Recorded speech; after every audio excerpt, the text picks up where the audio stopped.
இப்போ stove on பண்ணி cooker வச்சுருக்கேன். குக்கர் சூடானதும் எண்ணெய் சேர்த்துக்கோங்க.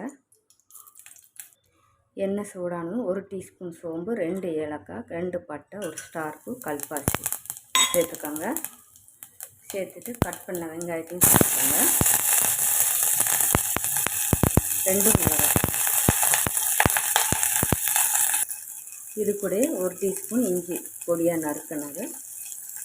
இது கூட பொடியாக நறுக்கினா பூண்டு சேர்த்துட்டு இப்போ வதக்கி எடுத்துக்கோங்க. இப்போ இது கூட 200 கிராம் தக்காளி கட் பண்ணி எடுத்துருக்கேன். கொஞ்சம் பழுத்த தக்காளியாக எடுத்துக்கோங்க. தக்காளி பழத்துக்கு இப்போ அதையும் சேர்த்துக்கலாம். தக்காளி வதங்கிறதுக்கு தேவையான அளவுக்கு உப்பு.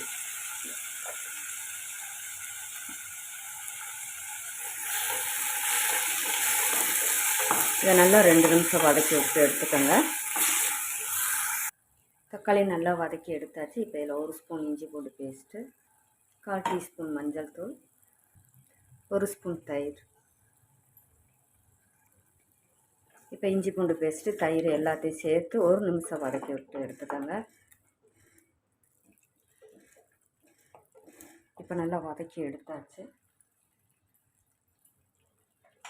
இப்போ இதில் நான் பாஸ்மதி அரிசி ஒரு 15 நிமிஷமாக ஊற வச்சு எடுத்துருக்கேன். அதை சேர்த்துக்கோங்க.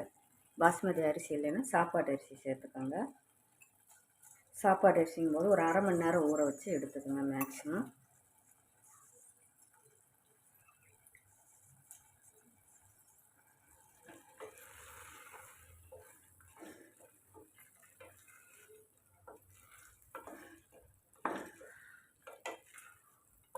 கலந்து விட்டுக்கலாம்.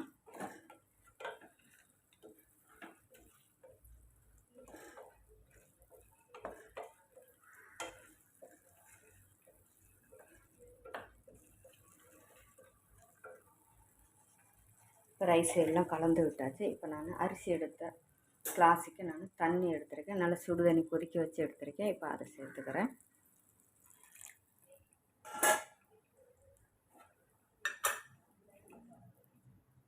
சேர்த்துட்டு சைடு உள்ள அரிசியெல்லாம் எடுத்து விட்டுக்கோங்க.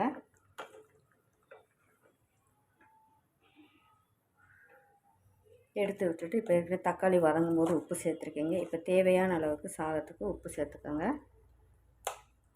சேர்த்துட்டு ஹை ஃப்ளேமில் வச்சுட்டு கொதிக்க விட்டுக்கோங்க. கொதிக்க விட்டு கொஞ்சமாக மல்லி இலை சேர்த்துக்கோங்க. சேர்த்துட்டு கலந்து விட்டுக்கலாம். கலந்து விட்டு ஹை ஃப்ளேமில் கொதிக்கும்போது உப்பு செக் பண்ணிவிட்டு தேவைப்பட்டால் நீங்கள் சேர்த்துக்கோங்க.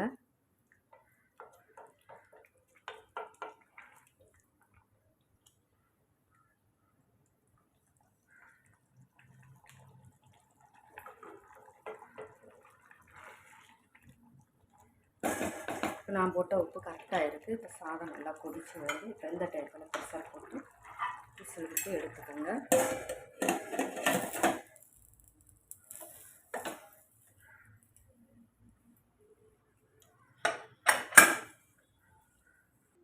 இப்போ நம்ம நல்லா ப்ரெஷர்லாம் போயிடுச்சு. சாதம் அருமையாக ரெடி ஆயிடுச்சுங்க. பார்த்தாலே உங்களுக்கு தெரியும்.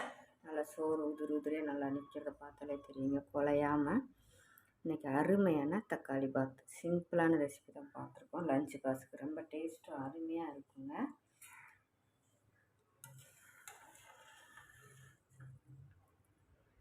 நீங்களும் இதே போல் ட்ரை பண்ணி பாருங்கள். ரொம்ப டேஸ்ட்டு அருமையாக இருக்கும். இது மாதிரி ரெசிபிஸ்லாம் வேணும்னா கமெண்டில் கேளுங்கள்.